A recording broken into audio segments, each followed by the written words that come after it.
A few years before his death in 2016, our small and, at the time, slightly scrappy design studio was charged with taking the world-changing body of work created by David Bowie and turning it into a museum exhibition that would speak to newcomers and die-hard fans alike. We'd never designed an exhibition before. We'd made stage shows, we'd worked in live music, we'd made films. But lacking any direct experience, we wondered what might happen if we took those genres that we did know and mashed them together into a single immersive audience experience in a museum. What might happen if forms and ideas were allowed to collide? Well, today, we are living in the age of immersion. But what does that really mean? Well, technological advances have always led to new forms of storytelling.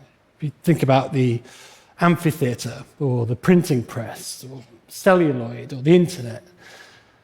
But now, new possibilities for storytelling are emerging faster than at any other time in history. And as they do, they provoke us as storytellers to experiment with new kinds of narrative experience. Experiences that touch all the senses, that play with dramatic scale or heightened intimacy to help audiences feel more.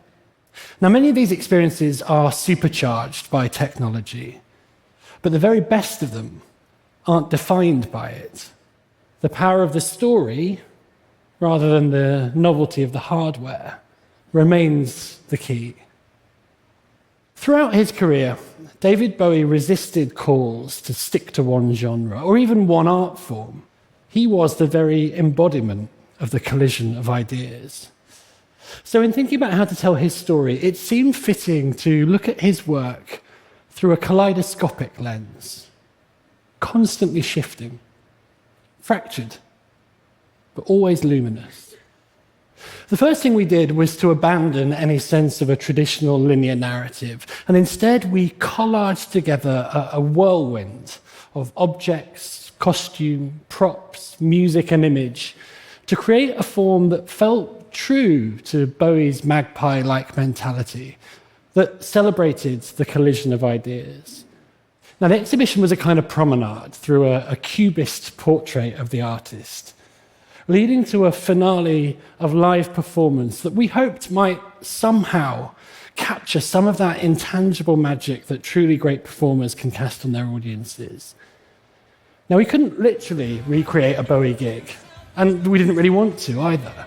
So instead, we set out to conjure the energy and emotion of one.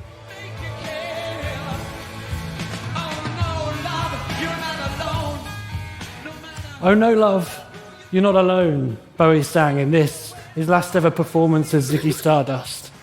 And 40 years later, for a few brief moments, we weren't alone. It felt like he'd returned to Earth.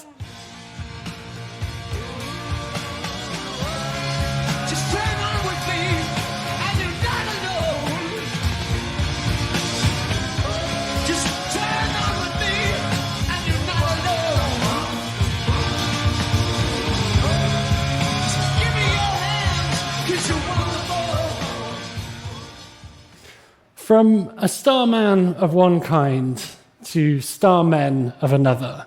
In 2019, we were asked to help mark the 50th anniversary of one of humankind's greatest achievements, the Apollo 11 moon landings. But what format might allow us to evoke the scale and the spectacle of the Apollo 11 mission, but also to immerse audiences in the barely believable story of the 400,000 women and men who'd helped put humans on the moon? And how, at a time of real division and pain, how might we bring people together in much the same way that the crowds had gathered to watch the rocket launch back in that red-hot summer of 1969? It had to be big. It had to be audacious, bordering on the impossible, as the mission itself was. In conversation with our colleagues at the Smithsonian Museum, an outrageous idea emerged. The Washington Monument, the world's tallest obelisk, which stands at the foot of the mall in DC, is, it turns out, almost the exact height of the Saturn V rocket. An act of Congress was required for the project to go ahead, and permission from the White House didn't arrive until the day before rehearsals were due to start. But, against all the odds, over 2 sweltering nights, 500,000 people gathered to watch as 100,000 tons of marble appeared to blast off into the night sky, captivated not only by the spectacle, but also by the story of how, through the collision of science, technology, curiosity, and courage, humankind had achieved the impossible, sending 3 men 250,000 miles to the moon and bringing them safely home again. 10, 9, ignition sequence start. 6, 5, 4, 1.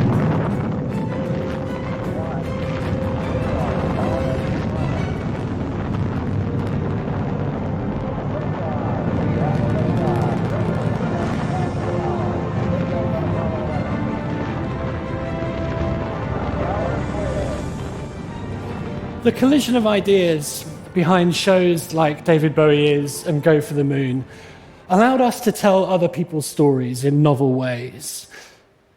But what might happen if one created a new kind of hybrid storytelling experience that had at its heart a true collaboration with a living, working artist?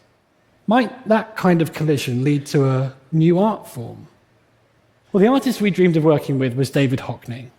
So in 2019, I wrote him an email, and within a few weeks, we were together in this farmhouse in Normandy. And for a few days, we chatted, and he smoked. Boy, did he smoke. You know someone's a keen smoker when they've got at least 2 cigarettes on the go at any one time. But sitting in his studio, we spent several hours leafing through the sumo-sized book of his paintings, and as we did, David talked about his work with the undimmed pride of a child showing their parents a crayon drawing. And he agreed that maybe there was something in this new form we were discussing, part exhibition, part theatre show, part documentary, that might lead him to something interesting, something new. In 2020, in February, just before the pandemic lockdown, David joined us in a freezing cold warehouse on the outskirts of East London to look at some of his work projected at scale. And he was thrilled by the size, but also by the colour, the brightness, the vivid hues. And as we flashed through a selection of his work projected 50 feet tall on the bare brick walls, David talked about his process, about the decisions he'd made in composing the paintings, about how hard it is to make memorable pictures. And that was when the idea for the show emerged. What if we could recreate this moment? David Hockney, sitting next to you, talking in his warm, mischievous Yorkshire lilt about a life of making art as his work unfolds before your eyes. When I arrived here, I couldn't drive at all. And within a week, I'd got a driving license, I'd bought a car, I'd got a studio. I thought, oh, this is the place for me. The only voice that you hear in the hour-long immersive show is David's. But that might be David speaking in 1968 about the quality of the light in Los Angeles, or David in 2007 talking about the challenge of painting his giant Yorkshire landscapes. The young David in conversation with his older self. You're invited to listen, as well as to watch, as images appear all around you. Now, we worked closely with David for almost 3 years, during which time he came to think of the show as a work of art in its own right, by him. It was a Hockney. Together, we'd found an approach that allowed him to reach new audiences, to share his process in new ways, and to give people unparalleled access to his creative process. In the show, 30 projectors and a cutting-edge sound system fill the space with image and sound, and hundreds of David's paintings, drawings, sketches, operatic set designs, and photographic works are woven together with voiceover, music, and sound design to create a guided tour led by the artist himself through 6 decades spent looking closely at the world and enjoying every moment of it. Oh, wow. I've painted for 60 years now. I'm still painting, and I'm still enjoying it enormously. Yes.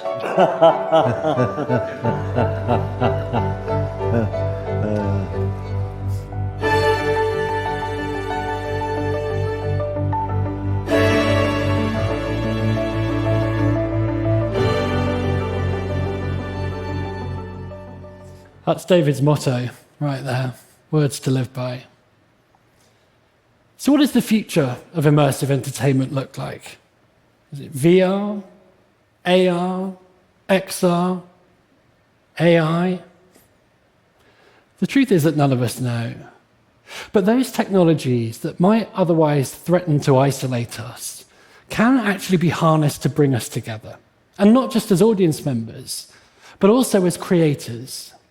Because making immersive work calls for a richly multidisciplinary approach, one that creates the conditions necessary for the collision of ideas to take place.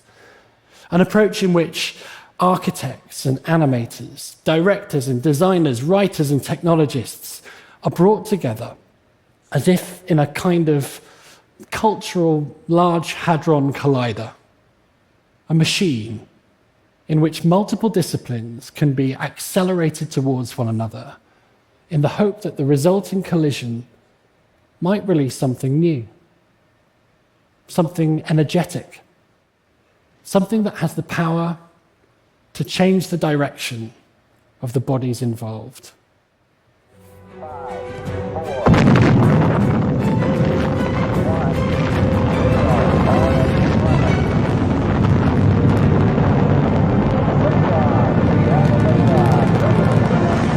Thank you.